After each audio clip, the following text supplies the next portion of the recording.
Sometimes the worst thing about losing someone you love isn't the grief, it's how alone you become in a world that suddenly sees you as prey. Kara learned this truth the hard way when her warrior husband never returned from his last raid.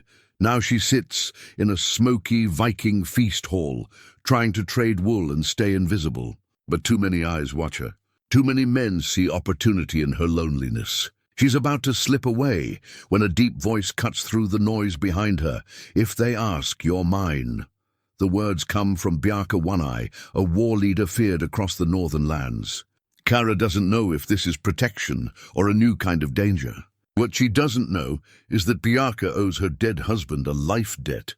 But why would he choose to repay it this way? Before we jump back in, tell us where you're tuning in from, and if this story touches you, make sure you're subscribed, because tomorrow I've saved something extra special for you. The morning mist clung to the fjord like a shroud as Kara made her way through the settlement of Ravensholm, her wooden bucket heavy with fresh milk from their stubborn goat. 3 months had passed since the feast, and the memory of Bjarke's words still echoed in her mind whenever she caught sight of his broad shoulders. Moving through the village square, her daily routine had become a careful dance of necessity and avoidance. Rise before dawn, tend to the animals, prepare simple meals for her father Magnus, card wool until her fingers ached, and always, always keep her eyes down when certain men passed by. The silver ring on her finger caught the pale light, its simple band worn smooth by years of nervous turning. Egil had placed it there 4 summers ago, promising her a life of adventure and protection. Now it felt like the only shield she had left. "Kara, daughter." Her father's voice drifted from their small wooden house, thick with the morning cough that had grown worse since the first frost. "The fire needs feeding." She hurried inside, setting the milk bucket on their rough-hewn table. Magnus sat hunched on his sleeping bench, wrapped in the thick woolen cloak she'd woven him last winter. At 62, he was not truly old by Viking standards, but the harsh winters and harder work had carved deep lines around his eyes and bent his once proud shoulders. His weathered hands shook slightly as he reached for the ale horn she filled each morning. "How did you sleep, Papa?" she asked, stirring the embers in their central fire pit and adding dried kindling. "Dreams again," he murmured, watching the flames catch and dance. Egil was there, standing beside his ship. He looked troubled. Kara's breath caught. Magnus often spoke of dreams, and in their culture, dreams of the dead carried weight. What did he say? Nothing. He just pointed toward the great hall and shook his head. Magnus took a careful sip of ale. Then he looked at me with those serious eyes of his and nodded once, as if he'd made some decision. The fire crackled between them, filling the silence with its ancient comfort. Above the hearth, Egil's battle-axe hung where she'd placed it after his funeral pyre. The weapon was beautiful in its deadly simplicity. Iron head polished to mirror brightness, ash handle worn smooth by his grip. Sometimes she caught herself looking at it, remembering how naturally it had fitted in his large hands, how confidently he'd carried it when he left for what would be his final raid. "I need to take wool to the market today," she said, forcing her voice to remain steady. "The trader from Bergen should arrive with the tide." Magnus nodded, but his pale blue eyes studied her face with the careful attention of a man who'd raised a daughter alone after his wife died in childbirth. "You're worried about something more than trading." She couldn't lie to him. In the 3 months since the feast, the other unmarried men in Ravensholm had grown bolder.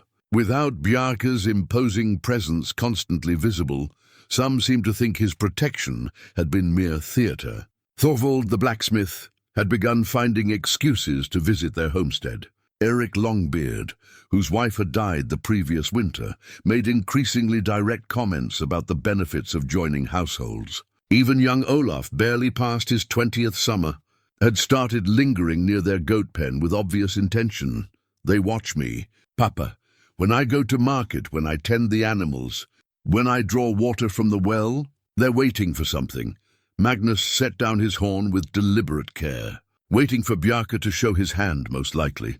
A man doesn't make such a claim lightly, but neither does he repeat it without cause. I don't understand what he wants from me, Kara admitted, sinking onto the bench beside her father. He's spoken perhaps 20 words to me since the feast. He nods when our paths cross, nothing more. Yet everyone in the village acts as if you belong to him. Magnus finished gently. In the eyes of most, you do. When a man of Bjarke's standing makes such a declaration publicly, it carries the weight of law, the weight of law. The phrase settled heavy in her stomach. Under Viking tradition, a woman needed protection from father, husband, or male kin. Without it, she was vulnerable to any man who chose to claim her, by force if necessary. Egil's death had left her in a precarious position, saved only by Magnus's presence and the respect his age commanded. But Magnus was failing, and they both knew it. "Tell me about Bjarke," she said quietly. "Tell me what you really know." Her father was quiet for so long, she thought he might not answer. When he finally spoke, his voice carried the careful tone of a man choosing his words with purpose. Bjarke Eriksson earned his name in the Irish raids 15 years past. A Saxon blade took his left eye, but he killed 3 men while half-blind with blood before his brothers could reach him. Since then, he's led more successful raids than any man in our region. His ships always return heavy with silver and iron. His men follow him without question because he brings them home alive. Kara knew this much. Already, every child in Ravensholm had heard tales of Bjarke's exploits. But Magnus wasn't finished. What fewer know is that he's never taken a wife, despite offers from jarls across 3 kingdoms. His sister Astrid was his only family, and when she died birthing a stillborn child 5 winters ago, something in him seemed to close off. Magnus met her eyes. "He's a man who protects what he values, Kara, and he values honor above all else." "Honor," she repeated. "You think he sees protecting me as a matter of honor?" "I think," Magnus said carefully, "that Bjarke knew your husband better than most in this village realize." Before she could ask what he meant, the sound of boots on their wooden step announced a visitor. Kara's heart jumped. But it was only Astrid the weaver, a different Astrid than Bjarke's dead sister, bringing news from the market.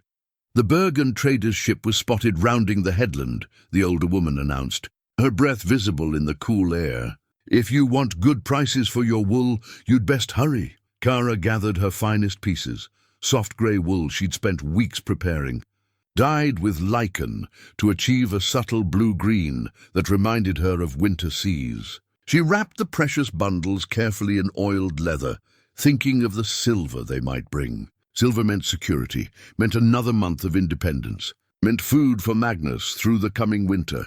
The path to the harbour led past the great hall where the feast had been held, past the smaller dwellings of craftsmen and farmers, past the training ground where young men practiced with wooden swords under the critical eye of veteran warriors. As she walked, Kara became aware of the subtle attention her passage drew. Women paused in their work to watch her pass. Men glanced up from their conversations, their eyes following her movement with varying degrees of interest and calculation. Near the harbour, she caught sight of Bjarke himself, standing with a group of his men beside a dragon-prowed longship.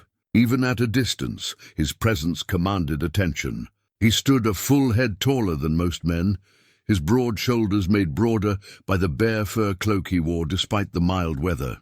The patch that covered his missing eye was black leather, stark against skin, weathered by sun and salt wind. His remaining eye, she'd noticed during their few close encounters, was the deep blue-grey of storm clouds. As if sensing her gaze, he turned.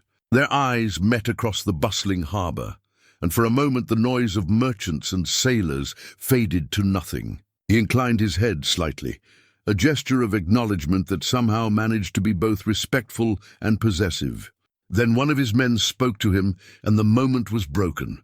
Kara hurried toward the Bergen trader's stall, her cheeks warm despite the cool air. Behind her, she heard Thorvald the blacksmith's booming laugh and caught the edge of his words.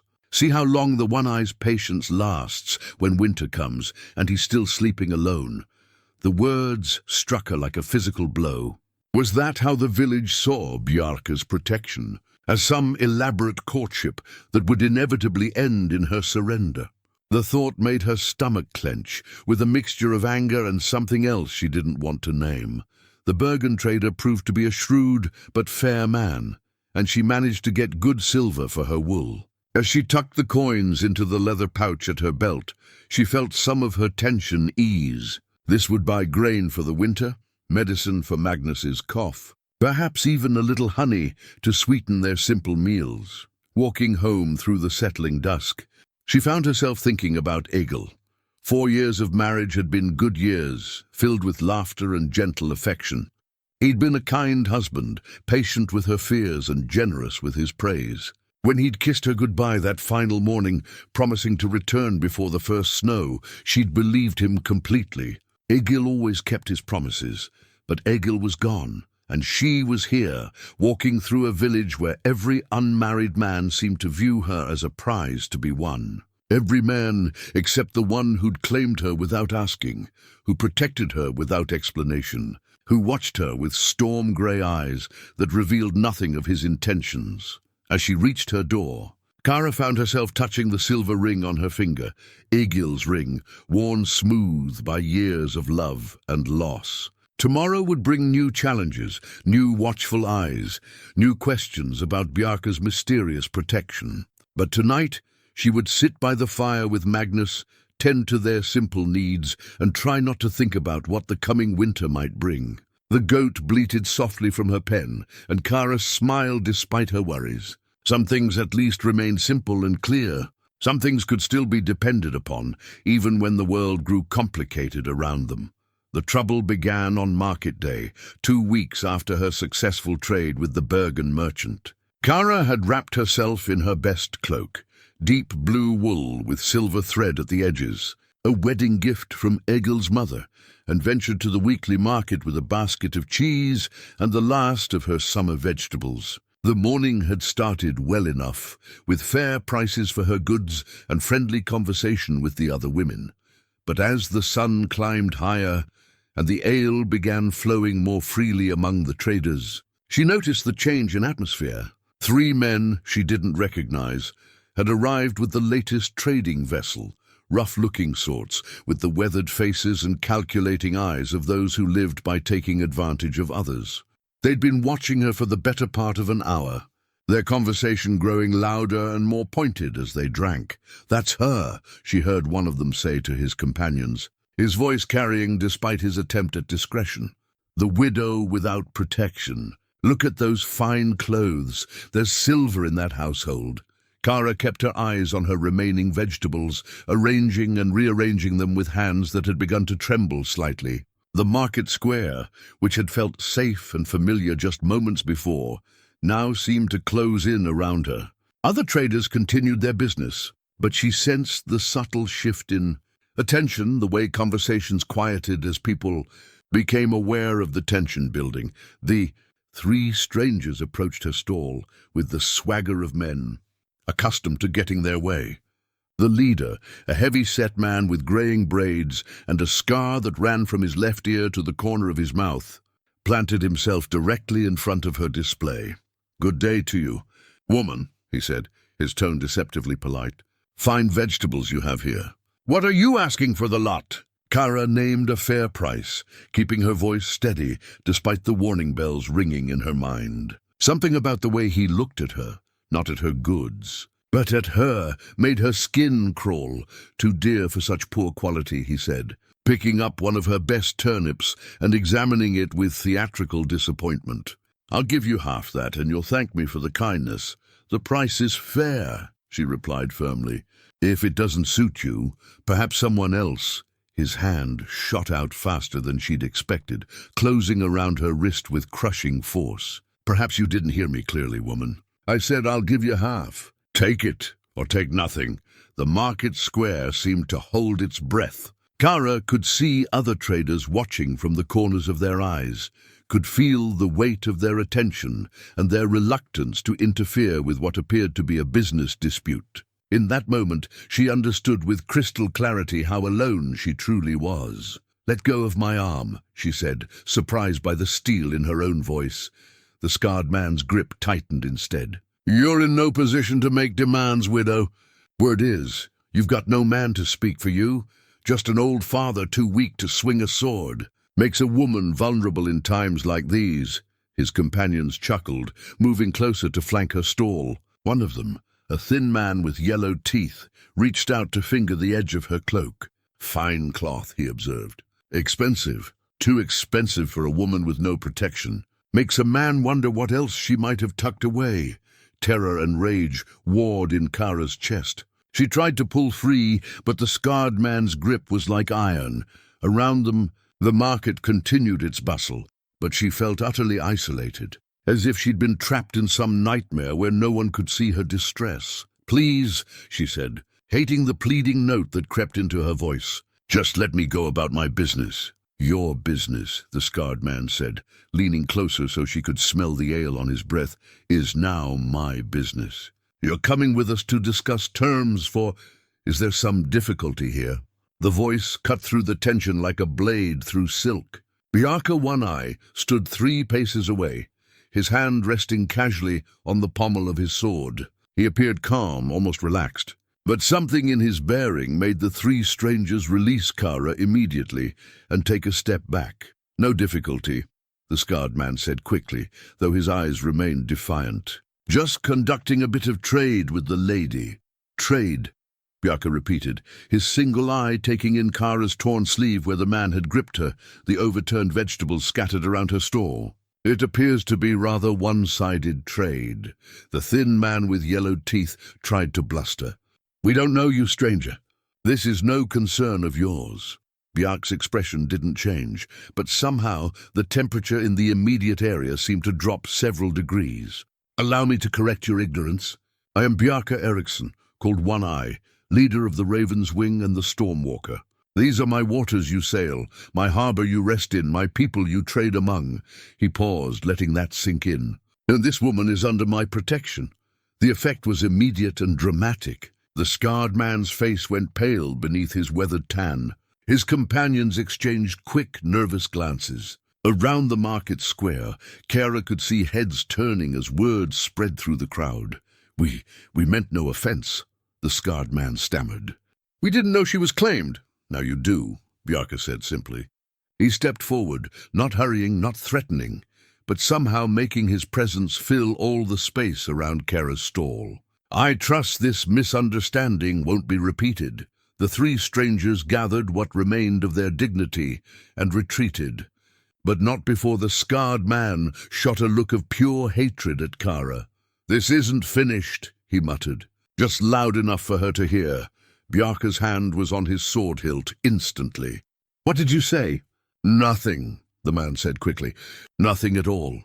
They melted away into the crowd, leaving Kara alone with her protector and a dozen scattered turnips. She knelt to gather her vegetables, partly to give her shaking hands something to do, and partly to hide the tears of relief and shame that threatened to spill over. Bjarke knelt beside her, his large hands gentle as he helped collect her scattered goods. This close, she could see the small scars that marked his fingers, evidence of a lifetime spent handling weapons and ropes. His cloak carried the scent of sea wind and leather, familiar and oddly comforting.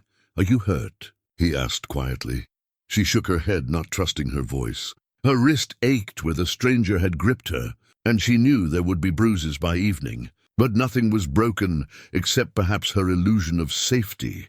"They'll be gone on the evening tide," Bjarke said, helping her to her feet. "I'll make certain of it." Finally, she found her voice. "Why?" The word came out rougher than she'd intended. "Why do you protect me? What do you want?" For a long moment, he studied her face with that storm-grey eye, and she had the unsettling feeling that he was seeing far more than she wanted to reveal. When he spoke, his voice was so low that only she could hear. "I want nothing from you, Kara Magnusdottir. I owe a debt to a dead man, and honor demands I pay it." Before she could ask what he meant, he was gone, moving through the crowd with the fluid grace of a predator returning to deeper waters. Kara stood among her rescued vegetables, her mind spinning with questions that seemed to multiply rather than resolve. Around her, the market slowly returned to its normal rhythm, but she could feel the change in how people looked at her. Word would spread quickly through Ravensholm. Bjarke One-Eye had publicly reinforced his claim, had drawn steel to defend her honor. There would be no more doubt about her status, no more testing by ambitious suitors, but as she packed her remaining goods and prepared to walk home, Kara couldn't shake the memory of the scarred man's parting words. This isn't finished. Something told her that the morning's confrontation had been only the beginning of her troubles, not the end of them. Her torn cloak fluttered in the harbour breeze, the blood-stained fabric a stark reminder that safety, even under Bjarke's protection, was never guaranteed. The days following the market incident brought changes that Kara felt in every interaction, every glance, every carefully measured word from her neighbours. Where once she had moved through Ravensholm as simply Magnus's daughter, the widow of a respected warrior, now she carried the invisible weight of Bjarke's protection like a second cloak, one that both shielded and isolated her. Astrid the weaver no longer invited her to sit and share gossip while they worked. When Kara greeted her at the well, the older woman's responses were polite but distant, as if speaking too freely might somehow violate the unspoken rules that now governed Kara's life. Even the baker's wife, who had always been warm and welcoming, now handed over her bread with nervous efficiency and averted eyes. "They're afraid," Magnus observed one evening as they sat by their fire. His cough had worsened again, and Kara had been dosing him with honey and herbs that did little to ease his discomfort. "Not of you, but of what you represent now." "And what is that?" Kara asked, though she suspected she already knew the answer. "Change, uncertainty. When a man like Bjarke makes such a public claim, it shifts the balance of things. People who thought they understood the order of their world suddenly find themselves guessing." Kara stirred the pot of barley stew that would serve as their evening meal, watching the steam rise and dissipate in the smoky air. "I feel like a stranger in my own village." "Give them time," Magnus said gently. "They'll adjust. People always do." But adjustment seemed to be the last thing on Thorvald the blacksmith's mind when he appeared at their door the following morning, his massive frame filling the doorway and his expression thunderous. "We need to talk," he announced without preamble, his eyes fixed on Kara with an intensity that made her step backward. Magnus rose slowly from his bench, and despite his frailty, there was steel in his voice when he spoke. "About what, Thorvald?" "About this foolishness with Bjarke One-Eye," the blacksmith said, pushing past Magnus into their small living space. "About how a perfectly good woman is being wasted on a man who clearly has no intention of claiming her properly."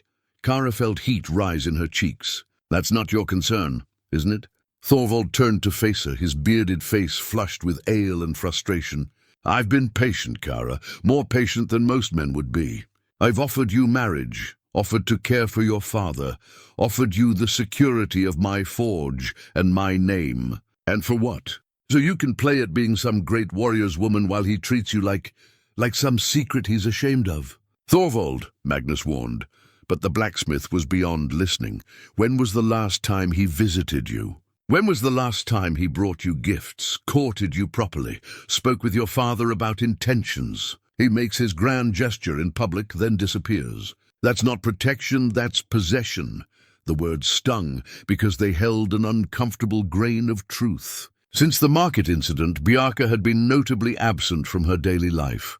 She'd caught glimpses of him around the village, but he'd made no effort to seek her out, to explain himself, to court her in any traditional sense. "Perhaps," she said carefully, "that's because he understands I'm still in mourning for my husband," Thorvald snorted. "Mourning? It's been almost 2 years, woman. Life doesn't stop for the dead." The casual dismissal of her grief ignited something fierce in Kara's chest. "Get out, Kara, get out of my house." Her voice carried an authority she didn't know she possessed. "Now!" Thorvald's face darkened. "You're making a mistake. Bjarke One-Eye isn't the marrying kind. Everyone knows that. When winter comes and you're still sleeping alone, don't expect me to come calling again." He stormed out, leaving the door hanging open and a chill that had nothing to do with the weather settling over their home. Magnus closed the door quietly and returned to his bench without comment. But Kara could see the worry in his eyes. That afternoon, as if summoned by her turmoil, Bjarke himself appeared while she was hanging laundry behind their house. She looked up from pinning Magnus's worn tunic to the line and found him standing at the edge of their small yard, patient as a stone. "May I speak with you?" he asked. She nodded, not trusting her voice. He approached slowly, and she noticed that he carried something in his hands, a small object wrapped in soft leather. "I heard about Thorvald's visit," he said without preamble. "I wanted to make certain you weren't troubled by it." "Word travels fast in a small village," she replied, focusing on the laundry to avoid meeting his eye. "It does." He was quiet for a moment, watching her work. "He's not wrong about one thing. I haven't courted you properly." Kara's hands stilled on the damp fabric. "You haven't courted me at all." "No," he agreed. "I haven't." The honesty of it was somehow both refreshing and frustrating. She turned to face him fully, studying his weathered features and the way the afternoon light caught the silver threads in his dark hair. "Then why—" she began, but he held up the leather-wrapped object, stopping her words. "I brought you something," he said, extending it toward her. "It's not much, but I thought it seemed appropriate." With trembling fingers, she unwrapped the leather to reveal a carved bone comb, its surface polished to a warm ivory gleam. The craftsmanship was exquisite.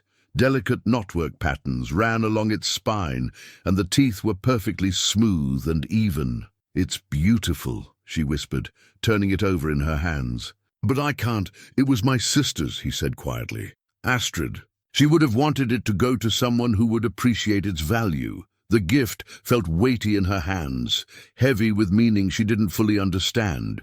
In their culture, such personal items carried the essence of their previous owners. To give away something so intimate was a gesture of profound trust. "Why?" she asked again, the question that seemed to define every interaction between them. Bjarke was quiet for so long, she thought he might not answer. When he finally spoke, his voice was carefully controlled. "Because you remind me of her. Not in appearance, but in spirit. She was gentle but strong, kind but not weak. She deserved better than the life she got." There was pain in his words, old and deep and carefully hidden. Kara found herself stepping closer, drawn by the rare glimpse of vulnerability he'd allowed her to see. What happened to her? She married a man who promised her love and gave her only duty. When she died birthing his stillborn child, he mourned for a week and remarried within the month. Bjarke's jaw tightened. Some men don't deserve the women they're given. Understanding began to dawn. "Is that why you've never married? Because of what happened to your sister?" He met her eyes then, and she saw something flicker in that storm-grey depth. Surprise, perhaps, that she'd understood so quickly. "Perhaps," he said. "Or perhaps I simply never found a woman worth the risk." The words hung between them, loaded with implications that made her heart race. Before she could respond, he inclined his head in that formal way of his and stepped back. "I should go. But Kara, if anyone else troubles you, send word. I meant what I said at the feast." He was gone before she could find her voice, leaving her standing in her yard with a bone comb that felt like a promise and questions that multiplied like spring. Flowers after rain, the carved bone comb sat on Kara's small wooden table like a silent reminder of conversations, unfinished and meanings unexplored. Each morning she found herself touching it briefly before beginning her daily tasks, running her fingers along its smooth surface and wondering about the woman who had owned it before her. Astrid, Bjarke's sister, who had died too young and too alone. Magnus had grown noticeably weaker in the weeks since Thorvald's confrontation.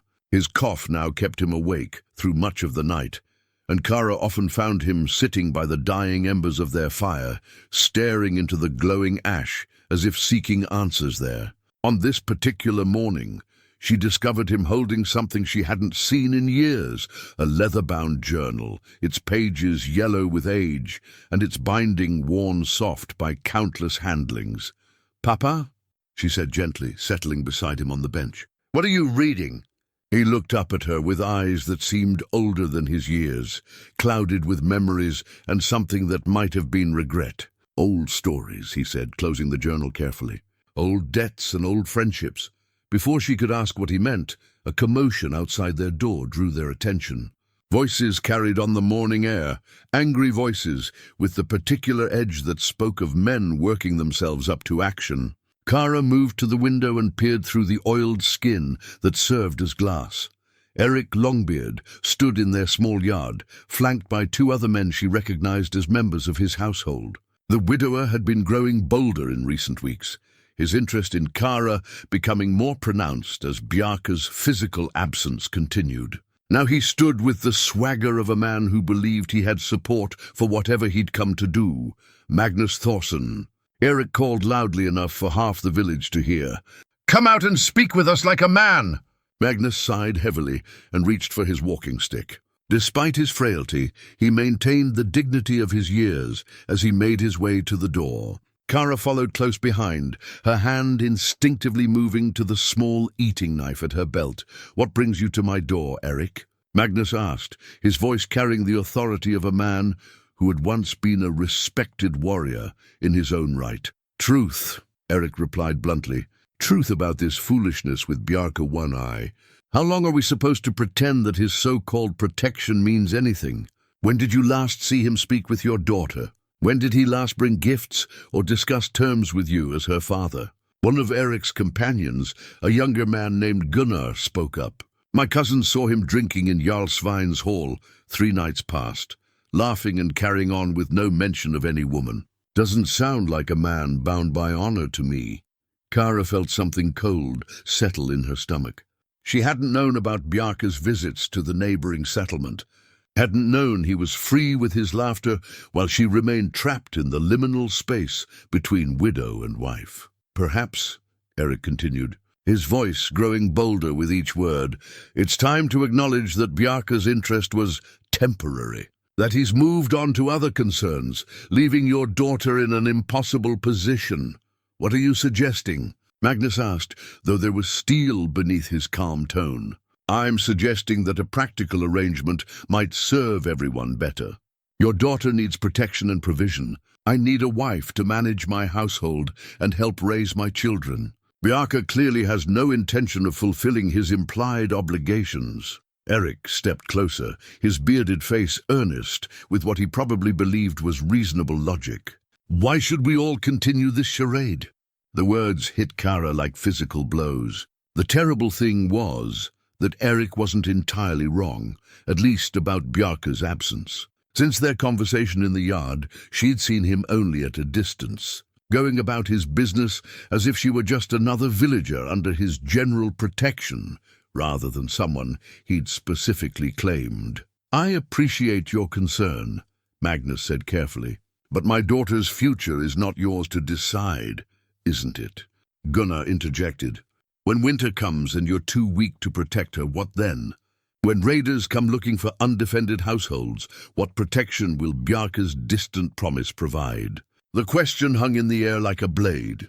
Kara could see neighbors gathering at a respectful distance, drawn by the raised voices and the promise of drama. This conversation would be repeated in every household by evening, analyzed and debated until her private business became public entertainment.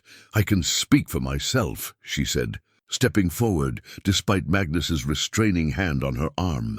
"And I say that my husband has been dead less than 2 years. I'm not ready to take another." "Ready or not," Eric said bluntly, "winter won't wait for your grief to pass. And Bjarke One-Eye clearly won't wait either." As if summoned by the mention of his name, Bjarke himself appeared at the edge of their property. He moved with that predatory grace that marked him as dangerous. But there was something different about his demeanor today, a tension in his shoulders, a tightness around his eye that spoke of barely controlled anger. "Eric Longbeard," he said, his voice carrying easily across the yard. "Oh, you seem to have much to say about my business." Eric's face flushed, but he held his ground. "Someone needs to speak plainly. Your protection seems to consist mainly of keeping other men away while providing nothing yourself." "Nothing?" Bjarke's tone was deceptively mild, but Kara could see the warning signs that Eric seemed determined to ignore. "When did you last bring gifts to her father? When did you last discuss marriage terms?" When did you last even speak with her privately? Eric's voice grew bolder with each challenge. You claim her but don't court her, protect her but don't provide for her. What kind of honor is that? The silence that followed was so complete that Kara could hear the distant cry of gulls over the harbor. Bjarke's single eye fixed on Eric with an intensity that made lesser men step back, but Eric stood firm, perhaps thinking his companions would support him if things turned violent. You speak of honor, Bjarke said finally, his voice soft as silk and twice as dangerous. Tell me, Eric, when you approach another man's woman with talk of marriage, what honor guides your words? Another man's woman? Eric laughed, though the sound was forced. Show me the bride price paid. Show me the marriage contract. Show me any evidence beyond empty words spoken in ale heat at a feast. Bjarke stepped closer, and suddenly the yard felt much smaller. Would you like me to show you something else instead? His hand rested lightly on his sword hilt, and the gesture was so casual, so natural, that it took Eric a moment to understand the threat. When he did, his face went pale beneath his beard. I meant no offense, he said quickly, but Bjarke wasn't finished. You meant exactly the offense you gave. You came to this house to question my word, to undermine my protection, and to pressure a woman under my care. His voice never rose above conversational level, but each word carried the weight of absolute certainty. That ends now. Magnus stepped forward, his journal still clutched in his weathered hands. Perhaps this would be a good time for all of us to speak privately, he said, looking directly at Bjarke. There are things that need saying, and witnesses only complicate matters. Something passed between the two older men, a look of understanding that spoke of shared knowledge and old connections. Eric seemed to sense the shift in dynamics, and after a moment of tense silence, he gestured to his companions. We'll leave you to your private conversation, he said stiffly. But this isn't finished. The village deserves to know where things stand. As Eric and his men departed, Kara found herself alone with Magnus and Bjarke.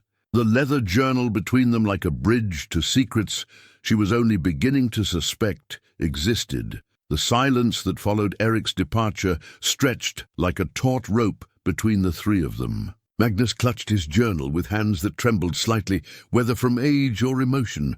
Kara couldn't tell. Bjarke stood motionless as carved stone, his single eye fixed on the older man with an intensity that spoke of recognition and perhaps regret. We should go inside, Magnus said finally, his voice carrying the weight of years. What I have to say isn't for curious ears.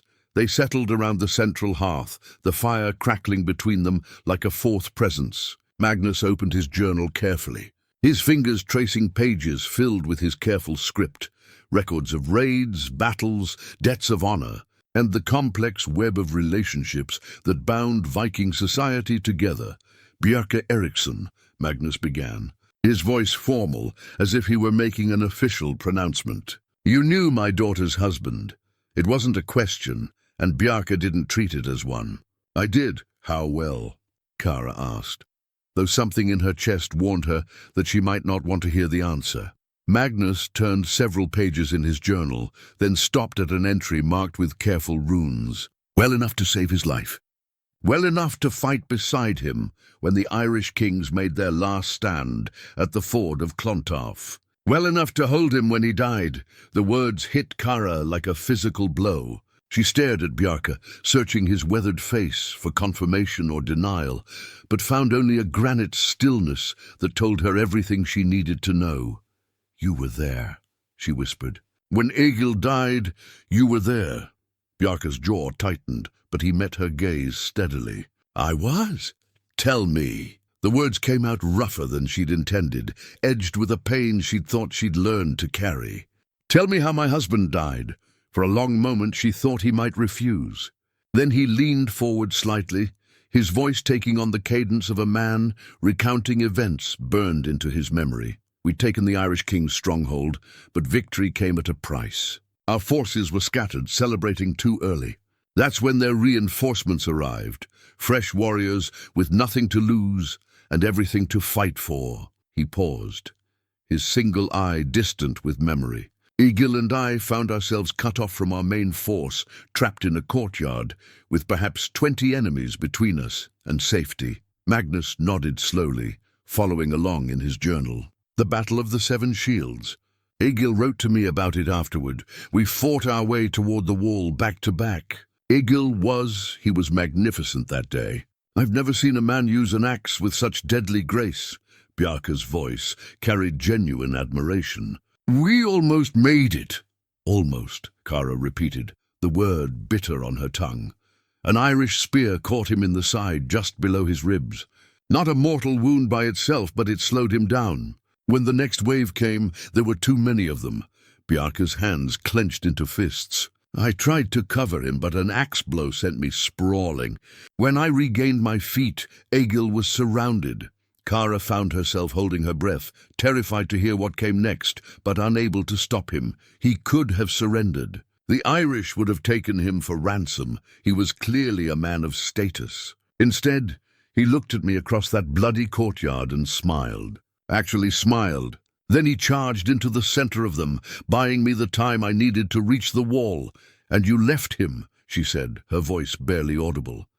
I tried to go back. My men had to drag me away while I fought them. There was pain in Bjarke's voice now, old and deep and carefully controlled.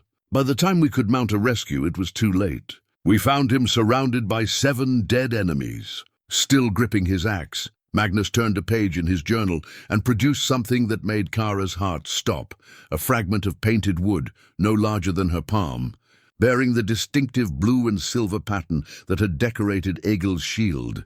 He asked me to bring this to you, Bjarke said quietly, taking the fragment from Magnus with reverent care. His last words were about you. He said to tell you that he was sorry, that he'd promised to come home and he was breaking that promise. Tears she'd thought long exhausted began flowing down Kara's cheeks. She reached for the shield fragment with trembling fingers, feeling the smooth wood that had once protected the man she'd loved. There were dark stains along one edge that she tried not to think about too closely.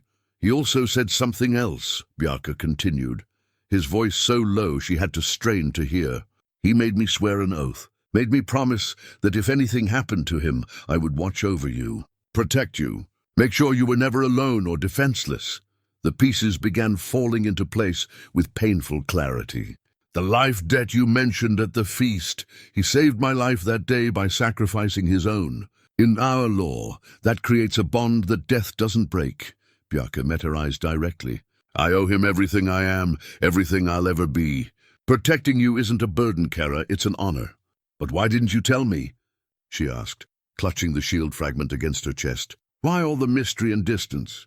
For the first time since she'd known him, Bjarke looked uncertain, almost vulnerable. Because I didn't trust myself. What do you mean? I mean that somewhere between duty and honor, my feelings became complicated. He stood abruptly, pacing to the small window and staring out at the harbor. Egil asked me to protect you, not to covet you, not to want you for myself. The admission hung in the smoky air between them like a living thing. Kara felt her heart racing, torn between grief for her dead husband and something dangerously close to hope for the man who stood silhouetted against the pale light. Bjarke, she began, but he turned from the window with his usual composed mask back in place. Now you know the truth. What you do with it is your choice. But understand this, my protection doesn't depend on your feelings or decisions. That oath I swore to Egil stands regardless. He moved toward the door, then paused. Magnus, we should discuss practical matters. Winter approaches, and there are preparations to be made. Tomorrow, Magnus said firmly. Today, I think we've all heard enough truth for one afternoon. After Bjarke left, Kara sat in the gathering dusk, holding the fragment of Egil's shield and trying to reconcile the man she'd married with the hero Bjarke had described.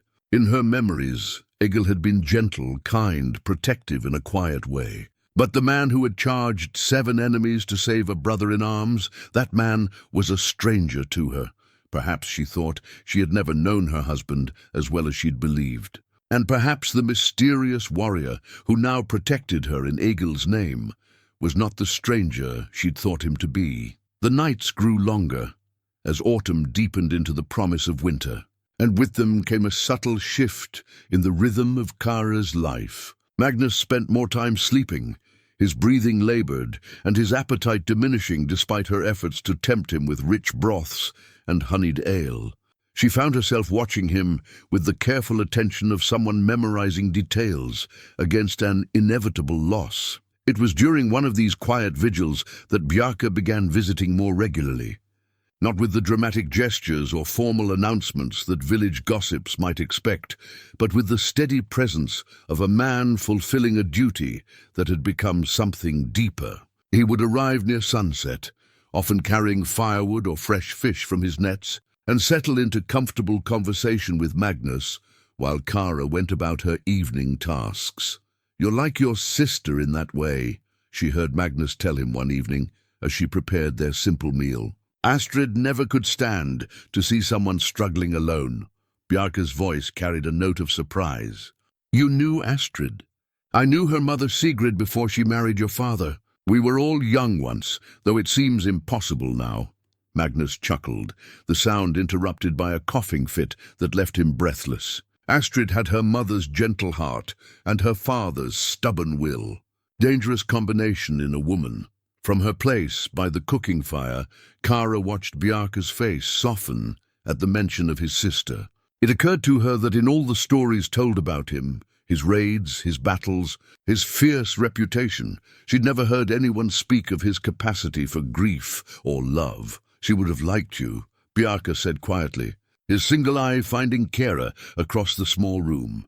"You have that same quality she had, strength wrapped in gentleness." The comparison should have felt like a compliment, but something in his tone made her pause in her stirring. There was a weight to his words, a careful distance that spoke of a man trying to maintain boundaries even as they blurred around him. Later, after they'd shared their meal and Magnus had retired to his sleeping bench, Kara found herself alone with Bjarke by the dying fire. The silence between them had grown comfortable over the past weeks, but tonight it carried an undercurrent of tension she couldn't quite name.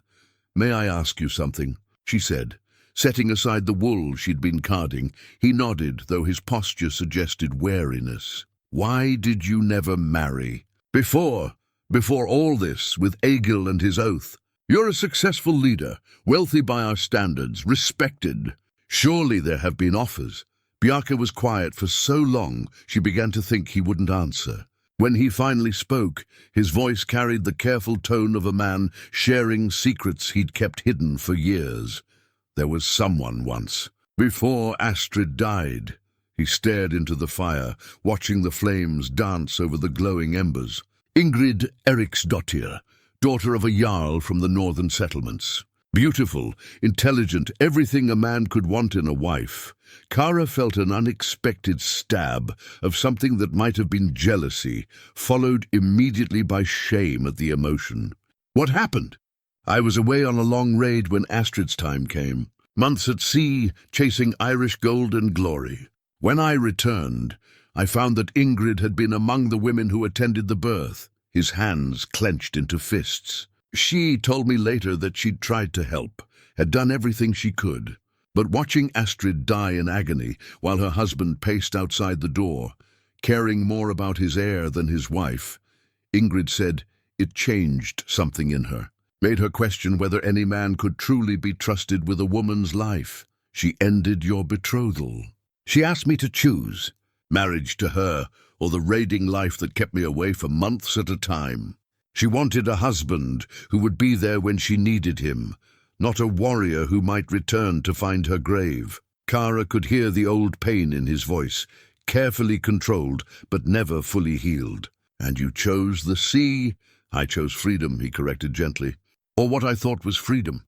The ability to come and go as I pleased, to risk only my own life, to answer to no one but myself." He met her eyes across the firelight. "It seemed like wisdom at the time. And now? Now I wonder if wisdom and cowardice sometimes wear the same face." The admission hung between them like a bridge neither was quite ready to cross. Kara found herself studying his profile in the flickering light, the strong line of his jaw, the silver threading through his dark hair, the careful way he held himself as if always prepared for attack or retreat. "Bjarke," she said softly. and something in her tone made him turn to face her fully. "What Eagle asked of you, what you swore to him, does it require you to remain distant from me?" The question seemed to strike him like a physical blow. For a moment, his carefully maintained composure cracked, revealing something raw and uncertain beneath. "I don't know," he said honestly. "I've never had to navigate the difference between protecting someone and caring for them. The oath binds me to your safety, but what I feel—" He stopped abruptly, as if the words had escaped without permission. "What do you feel?" she prompted gently. Instead of answering directly, he reached into the leather pouch at his belt and withdrew something small and gleaming. When he placed it in her palm, she saw that it was a pendant, a silver hammer of Thor, delicately wrought and warm from his body heat. "This belonged to Astrid," he said quietly. "She wore it every day of her life, believed it would protect her from harm. When she died, I thought it had failed her. I've carried it ever since, uncertain what to do with it." Kara examined the pendant, feeling the weight of its silver and the careful artistry of its creation. The hammer's surface was smooth from years of wear, and tiny runes were etched around its edges, prayers for protection and prosperity. "I want you to have it," Bjarke continued. "Not as payment for Eagle's debt or as a token of possession, but as something freely given. Something that comes from my choice, not my duty." The distinction was important, she realized. In their world of oaths and obligations, debts and honors, the idea of choice carried profound weight. To give something freely was to step outside the bonds of law and custom into the dangerous territory of the heart. "Bjarke," she began, but he held up a hand to stop her. "You don't have to decide anything tonight. About the pendant, about me, about any of this. But I wanted you to know that what I feel for you has grown beyond duty. Whatever comes next, that truth stands on its own." He rose to leave, but Magnus's voice drifted from his sleeping bench. Rough with sleep and medication, but carrying the authority of age. "Stay tonight," the old man said. "The wind's rising, and the walk back to your hall will be cold and dark. We have space by the fire." Kara held her breath, waiting for Bjarke's response. After a moment, he settled back onto the bench, careful to maintain a respectful distance. "Thank you," he said simply, as the fire burned low and the wind howled around their small house. Kara clutched Astrid's pendant and tried to understand the complex emotions warring in her chest. Gratitude for Bjarke's protection, grief for Eagle's sacrifice, and underneath it all, something that felt dangerously like hope. The first snowfall came early that year, dusting the village rooftops with white that gleamed like silver in the pale morning light. Kara woke to find Magnus struggling for breath, his skin grey and cold, despite the thick furs piled over him. She spent the morning brewing healing teas and trying to coax warmth back into his failing body, all while a growing dread settled in her stomach like a stone. It was Bjarke who noticed the ships first. He'd arrived at midday with fresh bread from the baker and wood for their fire, taking one look at Magnus before quietly assuming the duties of nursing that Kara couldn't manage alone.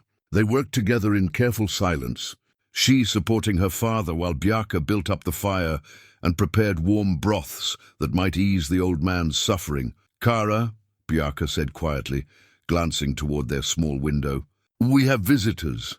She followed his gaze and felt her blood turn to ice. 3 longships rode at anchor in their harbor, their dragon prows carved with unfamiliar designs, and their hulls bearing the scars of long voyaging. Men were disembarking onto the wooden docks. Too many men, armed and purposeful in a way that spoke of serious business rather than simple trade. "Do you recognize the ships?" she asked. Bjarke's expression had gone hard, his warrior's instincts clearly engaged. "The lead vessel flies the banner of Jarl Gunnar Thorkelson from the Orkney Islands. The others, I'm not certain, but they're not here for wool or amber." A commotion outside their door announced the arrival of visitors before either of them could speculate further. Heavy footsteps on their wooden step, the murmur of multiple voices, and then a firm knock that carried the authority of men accustomed to having doors opened for them. Bjarke moved protectively between Kara and the entrance, his hand resting casually on his sword hilt. "Enter," he called, his voice carrying the tone of a man prepared for trouble. The door opened to admit 3 figures. The first was Jarl Gunnar himself, a man of perhaps 50 years, tall and broad-shouldered, with the kind of presence that commanded attention. Behind him came a younger man, who bore enough resemblance to be his son. And trailing them both was a figure that made Kara's heart sink, Eric Longbeard, wearing the smug expression of a man who believed his moment of vindication had arrived. "Bjarke One-Eye," Jarl Gunnar said, inclining his head with the minimal courtesy due to an equal. "I bring greetings from the northern islands, Jarl Gunnar," Bjarke replied evenly. "An unexpected pleasure. What brings you so far from your own waters?" "A matter of law," the Jarl replied, his eyes moving past Bjarke to settle on Kara with uncomfortable intensity. "A matter concerning this woman, and a contract that predates any claims you might have made." The words hit the small room like a physical blow. Kara felt the blood drain from her face as Jarl Gunnar's son stepped forward, producing a leather scroll case with the elaborate seals that marked important legal documents. "Allow me to introduce my eldest son, Hrolf," Jarl Gunnar continued, "and to present evidence of a betrothal contract drawn up 18 years ago between myself and Magnus Thorson, concerning the marriage of his daughter Kara to my son when she reached marriageable age." "That's impossible," Kara whispered. But even as she spoke, she saw Magnus struggling to sit up on his sleeping bench. His face pale with something that might have been recognition or fear. Hrolf unrolled the parchment with theatrical care, revealing lines of carefully inked runes and the unmistakable impression of official seals. "The contract was witnessed by 3 respected men, sealed with your father's own ring, and filed with the law speakers of both our regions. According to its terms, Kara Magnusdottir was promised to me in marriage, with a substantial bride price paid in advance to secure the agreement. Papa." Kara turned to Magnus, searching his weathered face for denial or explanation. What she found instead was the look of a man whose past had finally caught up with him. "Magnus," Bjarke said quietly, and there was something in his tone that spoke of terrible understanding. "Is this true?" The old man closed his eyes, seeming to age another decade in the space of heartbeats. When he spoke, his voice was barely above a whisper. "There was a contract. Long ago, when Kara was barely 5 years old, Gunnar had helped me through a difficult winter, provided grain when our crops failed. In gratitude and thinking to secure my daughter's future, I agreed to the betrothal. But I married Egil," Kara protested, her voice rising with panic. "You gave me to Egil 4 years ago. How could you do that if I was already promised to another?" "Because," Jarl Gunnar interjected smoothly, "your father failed to honor the original contract. When the time came for the marriage to take place, Magnus sent word that his daughter was unavailable, already wed to another man without consulting the prior agreement. In effect, he broke a sacred oath and dishonored both our houses." Eric Longbeard stepped forward, clearly relishing his role in the proceedings. "I told them about the feast, about Bjarke's claims.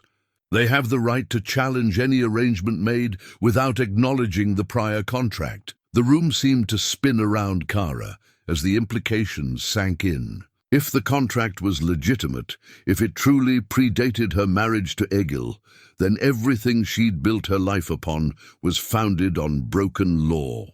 Her marriage might be questioned, her widowhood might be meaningless, and Bjarke's protection might carry no legal weight whatsoever. "Let me see the document," Bjarke said, his voice deadly calm despite the chaos swirling around them. Hrolf handed over the parchment with obvious confidence. Bjarke examined it carefully, his single eye moving over the runes and seals with the attention of a man who understood the weight of legal documents. After several long minutes, he looked up with an expression that revealed nothing of his thoughts. "The seals appeared genuine," he admitted, "and the language is specific enough to be binding under traditional law, which means," Jarl Gunnar said with satisfaction, "that my son's claim takes precedence over any arrangement made since. The woman was promised to him before she was given to her late husband, and certainly before you made your dramatic gesture at a harvest feast." Kara felt the world tilting beneath her feet. Everything she'd thought she knew about her life, her choices, her future, was suddenly cast into doubt. Had her marriage to Egil been legitimate? Was she truly a widow? Or had she been living in sin for 4 years? And what did this mean for Bjarke's oath to protect her? There must be some mistake, she said desperately. Papa, tell them there's been some mistake. But Magnus was looking at her with eyes full of regret and pain. I'm sorry, daughter. I hoped they would never come. Gunnar was young when we made that agreement, and I thought perhaps time and distance would make him forget. When Egil asked for your hand, you seemed so happy, so suited to each other. I couldn't bear to tell you about a contract made when you were a child, so you chose to dishonor our agreement instead, Hrolf said, his voice carrying the cold anger of a man who believed himself wronged. For 18 years I've waited for my promised bride, turning down other matches, building a household suitable for the wife who was meant to be mine. The possessive way he spoke of her made Kara's skin crawl. She looked at him properly for the first time. A man perhaps 10 years her senior, handsome enough in a cold way, but with eyes that held no warmth or kindness. This was the man her father had promised her to when she was barely old enough to understand what marriage meant. Even if the contract is valid, Bjarke said carefully, it was made between Magnus and Jarl Gunnar.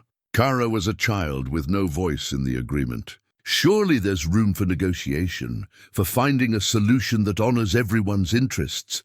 Jarl Gunnar smiled, but there was no warmth in the expression. Oh, there's room for negotiation. But the basic fact remains.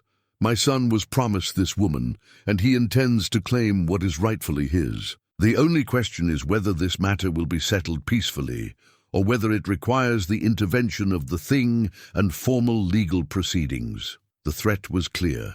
Take the matter to the regional assembly, where laws would be passed and judgments rendered by men who might have little sympathy for a woman caught between competing claims. In such proceedings, the strength of the original contract would likely outweigh any considerations of her personal happiness or choice. How long do we have to consider your proposal? Bjarke asked. Until the next full moon, Hrolf replied. 3 weeks to prepare for the wedding or to prepare your arguments for the Thing. Either way, this matter will be resolved before winter makes travel impossible.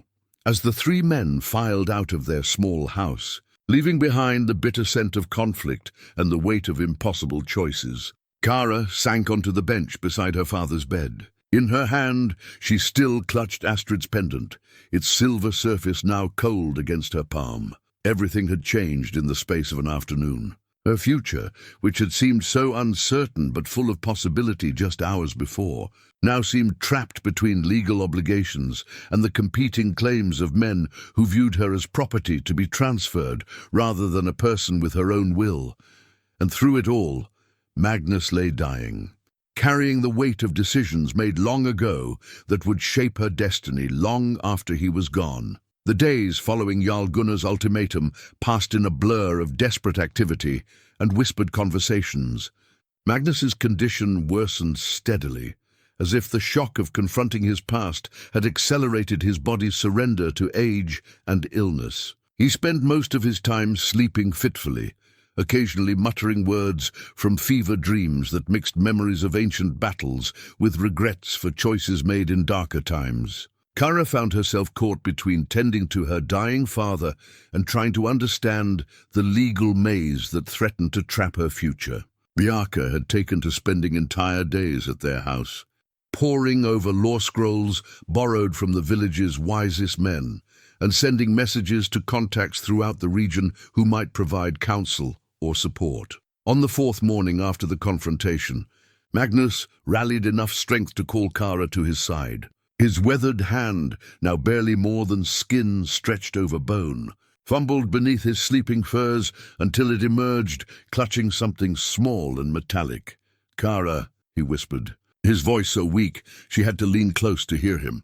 "There's something I should have told you long ago." She took his hand gently, feeling how cold his fingers had become despite the thick furs and the warmth from their constantly tended fire. "What is it, Papa?" With trembling fingers, he pressed something into her palm, a ring unlike any she'd seen before. It was clearly ancient, its gold band worn thin by countless years, but the seal carved into its surface remained sharp and clear. The design showed a raven in flight, surrounded by runes that marked it as belonging to a noble house. "This was your mother's ring," Magnus said, his eyes focusing on her face with an intensity that seemed to draw on his last reserves of strength. "But before that, it belonged to her father, and his father before him. Do you understand what I'm telling you, daughter?" Kara stared at the ring, her mind struggling to process the implications. She was noble-born. More than noble. She was the daughter of Jarl Ragnar Eriksson, sister to the current Jarl of the Eastern Settlements. When she chose to marry a simple farmer like me, her family disowned her. "But blood doesn't lie, Kara. You carry royal lineage in your veins." The revelation struck her like a physical blow. Everything she'd believed about her origins, her place in the world, her rights under the law, all of it was built on incomplete knowledge. "Why didn't you tell me?" she asked, though part of her already understood the answer. "Because I was afraid," Magnus admitted, his voice growing weaker with each word. "Afraid that if you knew your true heritage, you'd leave me for the grand life you were born to. And later, after your mother died, I was afraid that her family would try to claim you if they learned of your existence." Bjarke, who had been quietly maintaining their fire, approached the sleeping bench with careful steps. "Magnus, are you saying that Kara is the granddaughter of Jarl Ragnar?" "I am." Magnus turned his fading gaze to the younger man. "Which means she has the legal standing to challenge any contract made without her family's knowledge or consent.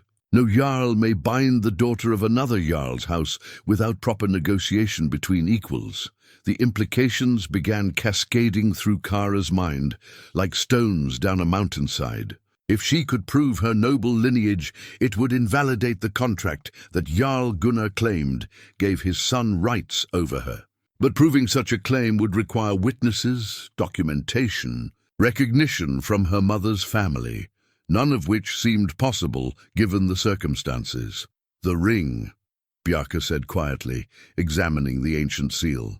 "This would be recognized by anyone familiar with Jarl Ragnar's house.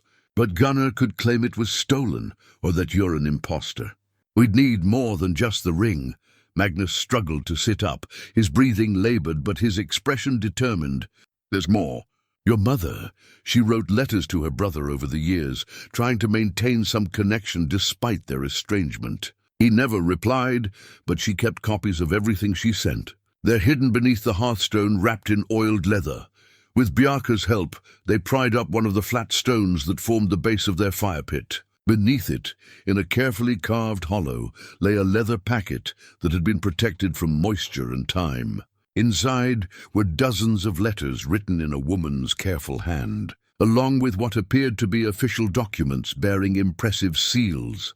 Kara unfolded one of the letters with trembling fingers, reading her mother's words for the first time. "To my beloved brother Eriksson, greetings from your sister Thora. I pray this letter finds you in good health and spirits. My daughter grows more beautiful each day, and I see father's eyes looking back at me when she laughs. She has his stubborn will as well, I fear, though Magnus spoils her terribly."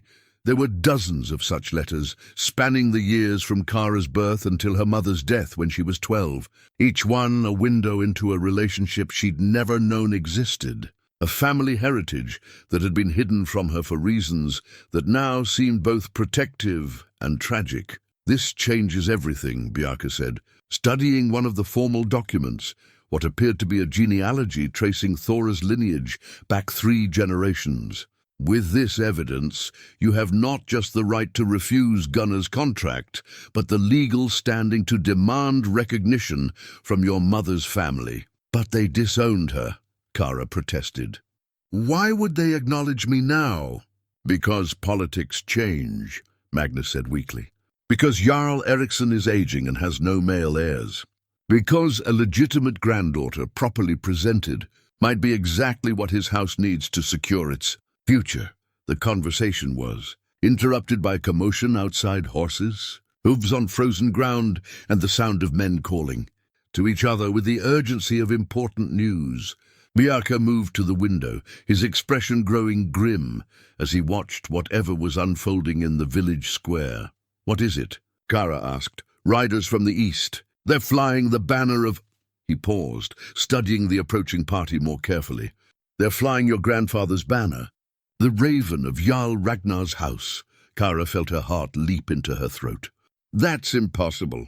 How could they know?" "Because," Magnus said with the ghost of a smile, "I may have sent my own messages over the years. Old habits of a careful man. When Gunnar's ships appeared in our harbour, I dispatched a fast rider eastward with news that might interest certain parties.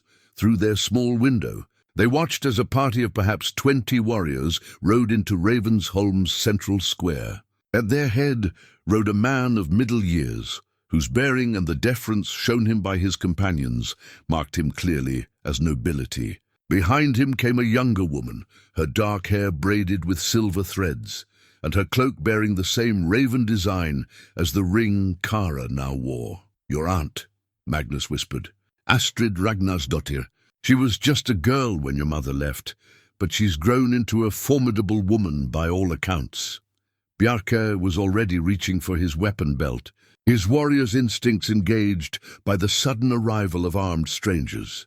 "This complicates matters considerably. If they're here to acknowledge Kara's claim, it means we'll have 2 powerful Jarls competing for control of her future. Or," Kara said, surprising herself with the steel in her own voice, "it means I finally have allies with the legal standing to ensure that my future is my own choice to make." Magnus squeezed her hand with what little strength remained to him. "Your mother would be proud of you, daughter. She always said you had the heart of a queen, even if you were raised as a farmer's child." Outside, the sound of approaching footsteps announced that the delegation from her grandfather's house was coming to call.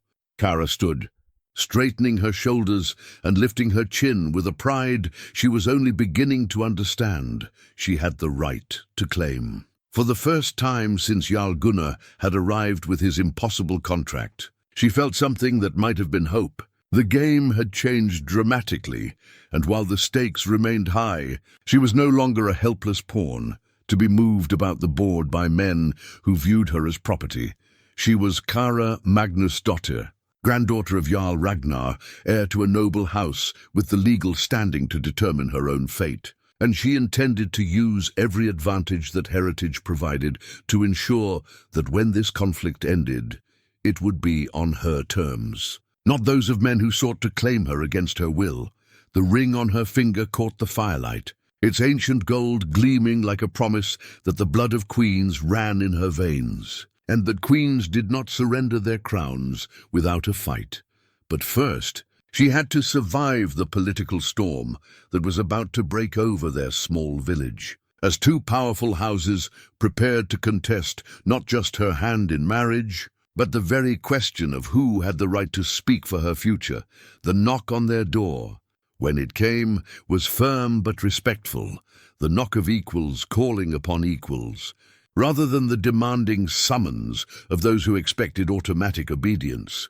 Kara smoothed her simple dress, took a deep breath, and prepared to meet the family she'd never known she had. The formal assembly convened 3 days later in the Great Hall of Ravensholm, transformed for the occasion into a court of law where ancient stones bore witness to oaths and judgments. The witness stones, massive granite monoliths carved with runes and stained dark by centuries of ritual use, had been arranged in a circle at the hall's center, creating a sacred space where truth was meant to be revealed and justice dispensed. Kara stood between Bjarke and her newly arrived aunt, Astrid Ragnarsdottir, drawing strength from their presence while trying to project the dignity befitting her recently discovered heritage. The past 3 days had been a whirlwind of preparation, as representatives from 3 different noble houses argued precedents, examined evidence, and maneuvered for advantage in the coming proceedings. Jarl Gunnar had not been pleased by the arrival of Kara's maternal relatives. His confident assumption that the assembly would simply validate his son's claim had crumbled in the face of new evidence and competing legal arguments. Now he sat with Hrolf and their legal advisers, their expressions tight with the frustration of men who had expected an easy victory and found themselves facing a genuine contest. The assembly itself was presided over by law speaker Thormund, an ancient man whose knowledge of precedent and custom was legendary throughout the region. His weathered face revealed nothing as he called the proceedings to order, his voice carrying clearly through the packed hall despite his advanced age. "We gather to settle a matter of competing claims," he announced, his tone formal and ritualistic. "Before us stands Kara, daughter of Magnus Thorson, widow of Egil the Bold. 3 parties assert rights concerning her future. Jarl Gunnar Thorkelson claims prior betrothal through ancient contract. Bjarke Eriksson, called One-Eye, claims protection through warrior's oath. And Jarl Ragnar Eriksson claims kinship through blood right. Let each present their evidence and arguments." Jarl Gunnar rose first, his bearing confident despite the complications that had arisen.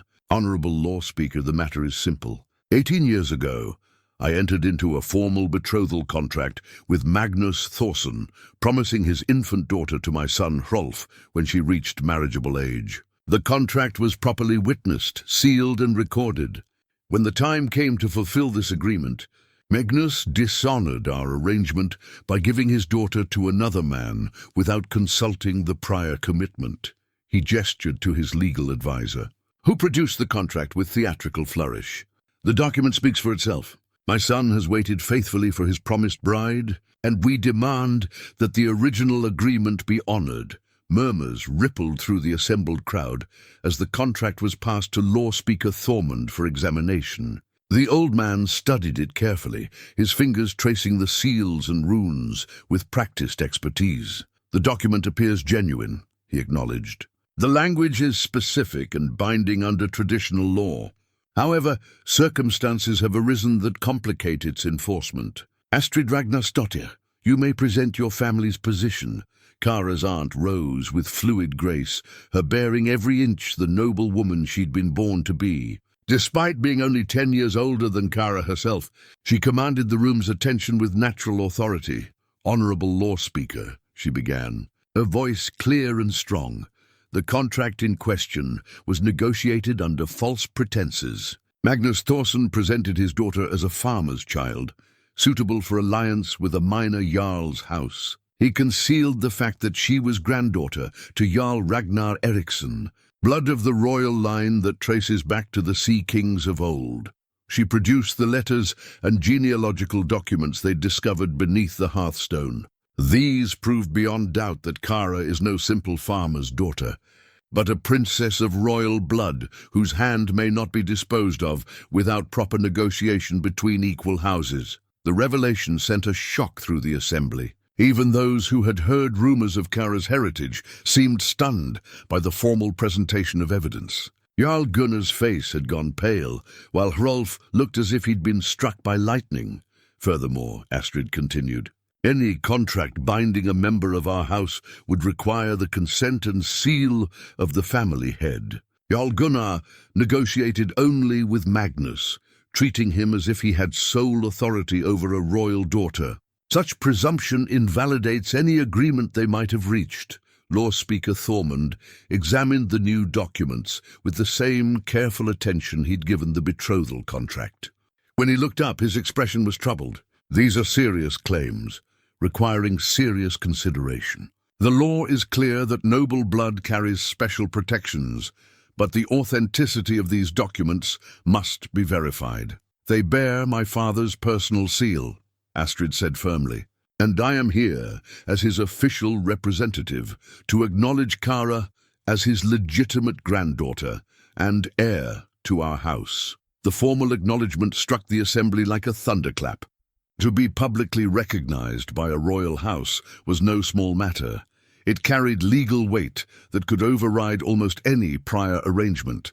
But Jarl Gunnar was not finished fighting. He rose again, his face flushed with anger and desperation. "This is all very convenient, isn't it? After 18 years of silence, suddenly this girl claims royal blood. Where was this noble family when she was born? Where were they when she married a common warrior? This is nothing but an elaborate fraud designed to cheat my son of his rightful bride. Are you calling me a liar? Astrid's voice carried the dangerous edge of a woman whose honor had been questioned. I'm calling this entire charade what it is, a desperate attempt to avoid honoring a legitimate contract. If this girl is truly royal blood, let her prove it through trial, by ordeal or combat. Let the gods themselves decide the truth. The challenge hung in the air like a blade. Trial by combat was an ancient rite, a way of allowing divine judgment to determine truth when human wisdom failed. But it was also incredibly dangerous, often ending in death for one or both parties. Bjarke had remained silent throughout the proceedings, but now he stepped forward, his single eye burning with cold fire. If trial by combat is to be called, then I claim the right to stand as Kara's champion. The matter can be settled between your son and me, sword to sword, with the gods as our judges. The word sent a chill through the assembled crowd. Everyone knew Bjarke's reputation as a warrior, but Hrolf was young and strong, with his own considerable skill at arms. Such a combat would be no mere formality. It would be a genuine test of steel and will, with Kara's future hanging in the balance. The combat circle was drawn at dawn on the frozen ground behind Ravensholm's great hall, marked with ancient symbols and blessed by the village priest, with ritual words that called upon the gods to witness and judge.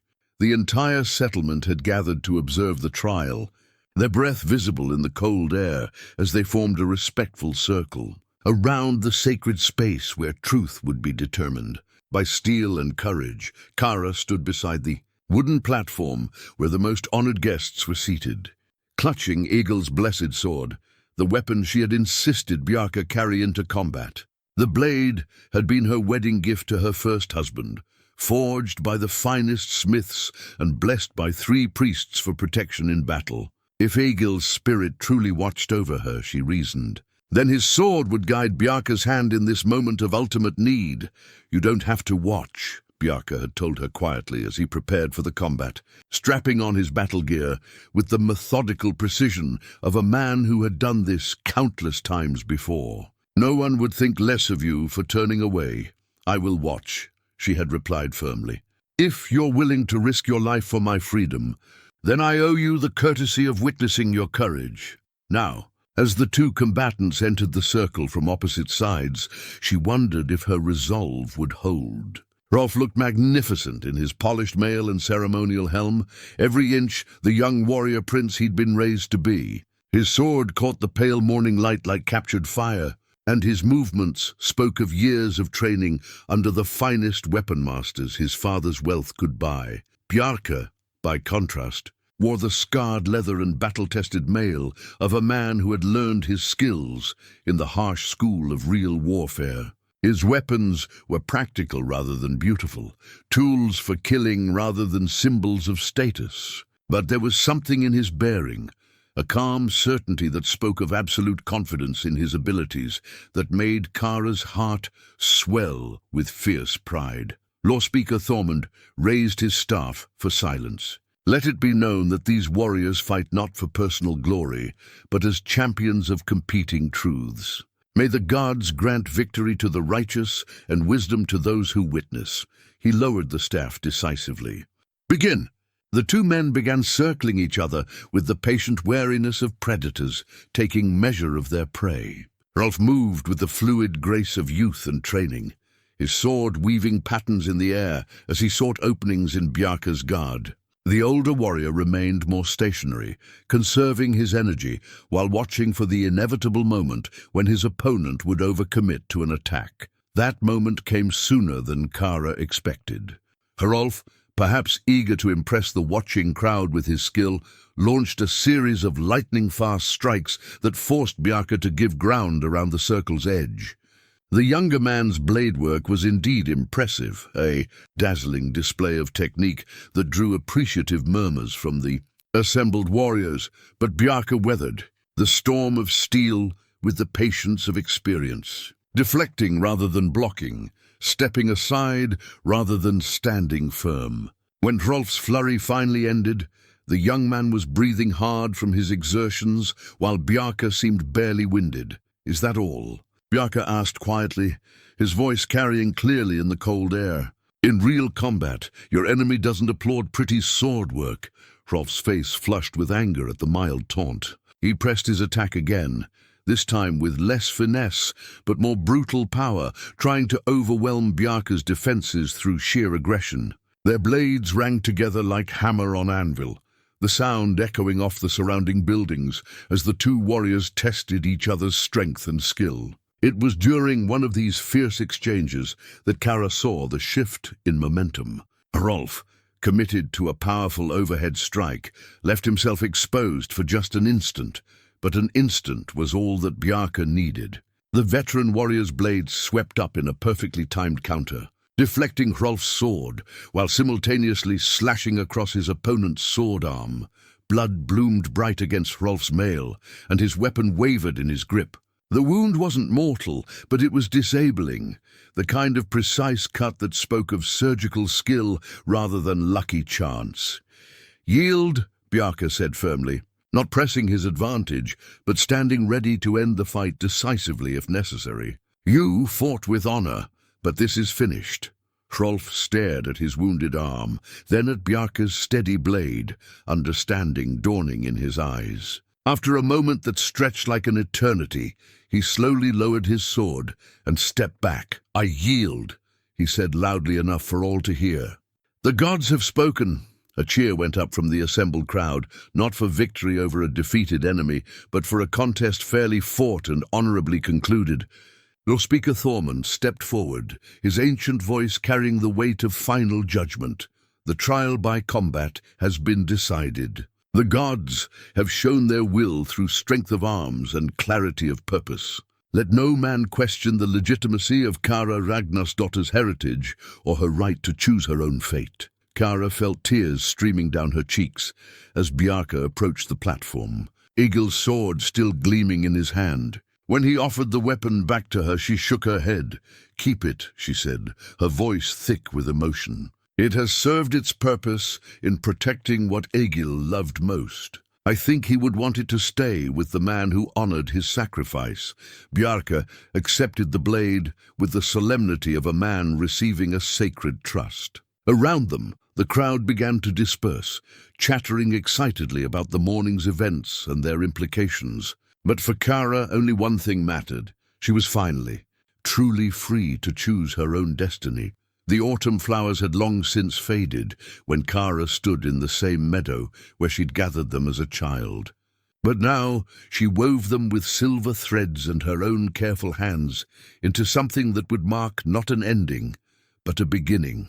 The wedding crown took shape slowly, each bloom and strand placed with deliberate care. Pale asters for new beginnings, late-blooming heather for protection, and dried lavender from her mother's garden that she'd preserved through the seasons of her grief. 3 months had passed since the trial by combat. 3 months of profound change that had transformed not just her own life, but the very fabric of their small community. Magnus had died peacefully just 2 weeks after Bjarke's victory, slipping away in his sleep with a smile on his weathered face and Kara's hand warm in his own. His final words had been a blessing on her choice and a thanks to the gods for allowing him to see her future secured. "Are you ready?" Astrid Ragnarsdottir asked, adjusting the silver clasps that held Kara's wedding dress, a gown of deep blue wool embroidered with gold thread. A gift from her grandfather's house that acknowledged her royal heritage while honoring the simpler life she'd chosen to embrace. Kara touched the wedding crown gently, feeling the delicate balance of flowers and precious metal that symbolized the union of 2 worlds, the noble heritage she'd inherited and the farming community that had raised her. "I am," she said, and meant it completely. The wedding ceremony took place in Ravensholm's Great Hall, transformed once again, but this time for celebration rather than legal proceedings. The same witness stones that had observed the trial now bore silent testimony to vows freely given and joyfully received. Representatives from 3 noble houses sat alongside simple farmers and fishermen. united in their witness to a love that had grown from duty into something far more precious. Bjarke stood waiting at the stone circle's center, and Kara's breath caught at the sight of him. Gone was the grim warrior who had first claimed her protection at a harvest feast. In his place stood a man whose single eye held warmth and wonder, whose scarred hands were gentle as he reached for hers, whose voice was steady and sure as he spoke the ancient words that would bind their lives together. "I take you." Kara, daughter of Magnus, granddaughter of Ragnar, widow of Egil the Bold, he said, his words carrying to every corner of the packed hall. "I promise to protect you not from duty but from choice, to honor you not as possession but as partner, to love you not as consolation for the past but as hope for the future." When her turn came, Kara's voice was equally clear and strong. "I take you, Bjarke Eriksson, called One-Eye, keeper of oaths and protector of the innocent. I choose you freely, knowing the strength of your sword and the gentleness of your heart. Together we'll build something new from the ashes of what was lost, and our love will honor both the dead we mourn and the life we're blessed to share." The feast that followed their formal hand-fasting was a celebration that would be remembered for years to come. Stories were told, songs were sung, and more than one older warrior wiped away tears as toasts were raised to absent friends and new beginnings. Jarl Gunnar had departed Ravensholm immediately after his son's defeat, but not before offering a grudging acknowledgement of the proceedings' legitimacy and a surprisingly generous gift to mark the occasion. As the evening deepened and the celebration continued around them, Kara and Bjarke slipped away to the small house that had been her home for so many years. It would be their home now, expanded and improved, but fundamentally unchanged, a place where love could grow quietly alongside the practical business of daily life. "Do you have any regrets?" Bjarke asked as they sat together by their hearth, watching the flames dance over the glowing embers. Kara considered the question seriously, thinking of all the paths her life might have taken, all the choices that had led to this moment.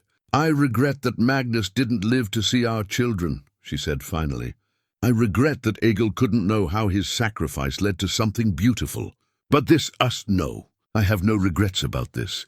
Bjarke's arm tightened around her shoulders, and she felt the solid warmth of him, the steady strength that had become her anchor in a world that had once seemed so uncertain and dangerous. Outside their small window, the first snow of winter was beginning to fall, dusting the village rooftops with white that gleamed like silver in the moonlight. But inside their home, warmth and light pushed back the darkness, creating a sanctuary where two people who had found each other against all odds could build the future they'd chosen together. On the mantel above their fire, 3 objects stood in silent testament to the journey that had brought them to this moment. Egil's battle axe, still hanging where Kara had placed it after his death, but no longer a symbol of loss. Astrid's bone comb, representing the gentle love that could bloom even in the shadow of tragedy. And Bjarke's sister's silver pendant, now passed to Kara as a promise that their family would honor both the living and the dead. As they prepared for sleep on their first night as husband and wife, Kara touched each object briefly, a ritual of remembrance and gratitude that acknowledged the past while embracing the future. Tomorrow would bring its own challenges and joys, its own opportunities to choose love over fear, hope over despair, connection over isolation. But tonight, in the warm circle of Bjarke's arms and the gentle glow of their shared hearth, Kara felt the deep satisfaction of a woman who had discovered her own strength, claimed her own destiny, and found in the process that the greatest protection of all was not a warrior's sword, but the love freely given between two hearts that had learned to trust again. The wedding crown sat on their table where she'd placed it, its flowers already beginning to fade, but its silver threads catching the firelight like captured stars, a reminder that some things, once woven together with care and intention, become beautiful enough to last a lifetime.